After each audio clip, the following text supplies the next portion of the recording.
Hili ni baraza la madiwani la halmashauri ya wilaya ya Ngara lililoketi katika kikao chake cha kawaida cha robo ya pili kujadili masuala mbalimbali ya maendeleo katika halmashauri hiyo. Miongoni mwa masuala ambayo baraza hili limesisitiza ni kuhakikisha kwamba serikali inatoa elimu ya kina juu ya uwepo wa bima hii ya afya kwa wote ili wananchi waweze kuelewa na kuanza kuitumia. Tunaweza tukaulizwa kwamba huduma zipi zinazopatikana kwenye hii bima ya afya kwa wote. Ya kwanza ni huduma ya kujiandikisha na kumwona daktari.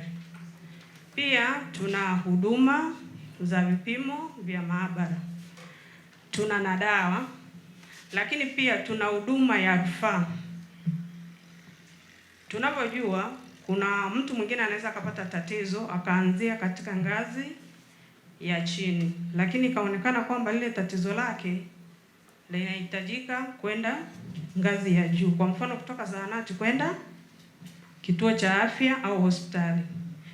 Basi ataweza kupata huduma hiyo ya rufaa, na atakapofika pale hospitalini atahudumiwa kwa bima ile ile.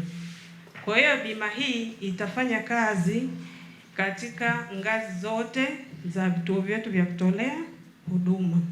Ni Bi Lydia Obiero, mratibu wa bima ya afya halmashauri ya wilaya ya Ngara, ambaye amelazimika kufika katika baraza la madiwani la halmashauri hiyo kutoa ufafanuzi na maelezo ya bima ya afya kwa wote na namna gani wananchi wataweza kupata bima hiyo. Hali hiyo imeibua maswali mbalimbali kutoka kwa madiwani waliotaka kujua kwa undani zaidi ni vifurushi gani na huduma zilizoambatana katika bima hiyo. Wengine sisi Waislamu tuna wake watatu, tuna watoto 10, wajukuu. Sasa 150,000 imeshatulimiti tuende na watu 6. Kwa hiyo Mheshimiwa Mwenyekiti, tutaka tufahamu sasa sisi aidha kuna kifurushi cha mtu mmoja kulipia watu zaidi ya 10, tujue maana kuliko ukawa na vifurushi moja. Kwa hiyo Mheshimiwa Mwenyekiti, tutaka tufahamu sisi ambao tuna familia kubwa na hapo nimetaja familia ambayo inanihusu kabisa, na lakini wakati nikiwa mtumishi wa serikali mamangu mzazi nilimuingiza kwenye bima ya afya kwa kutumia ile ninaokatwa mimi. Je, nikiwa na mtu ambaye mwingine tofauti na hapo nimetaja familia yangu, wake watatu, watoto tunafika 10 na mjukuu mmoja. Sasa ukija unataka kumuingiza mama mkwe, baba mkwe. Kwa hiyo swali langu nataka kuuliza mtaalamu huyo, kuna pengine unakuwa na bima lakini ukienda hata kituo cha afya au kwenye hospitali nyingine kubwa inahitajika ufanyiwe upasuaji, wanakuambia hii bima hairuhusu ufanyiwe upasuaji. Je, hii bima tunayoikata ya 1,500,000 itatusaidia huduma hiyo? Sababu gani ya kuwa na vifungu maalum? Tofauti yake ni nini? Vifurushi samahani. Yaani tuna hiki kifurushi cha 1,500,000 kisha kuna vifurushi vingine maalum.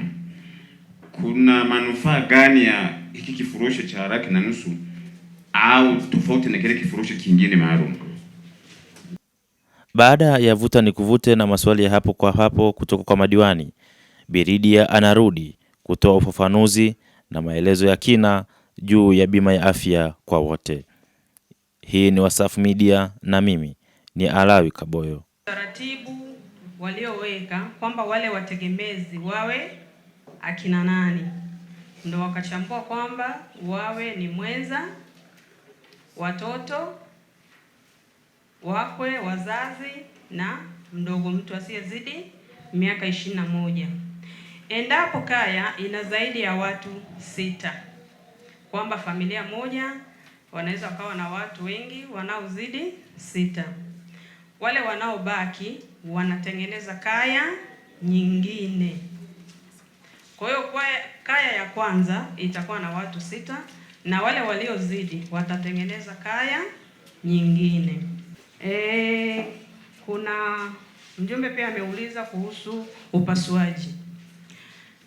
Huduma zitakazopatikana kwenye hii bima ya afya kwa wote ni pamoja na upasuaji. Upasuaji utakuwepo. Kuna upasuaji mdogo na upasuaji mkubwa.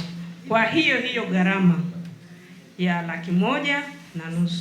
Na kama mlivyoshauri kwenye makablasha, tutaorodhesha na zile huduma zote na aina ya upasuaji utakao patikana.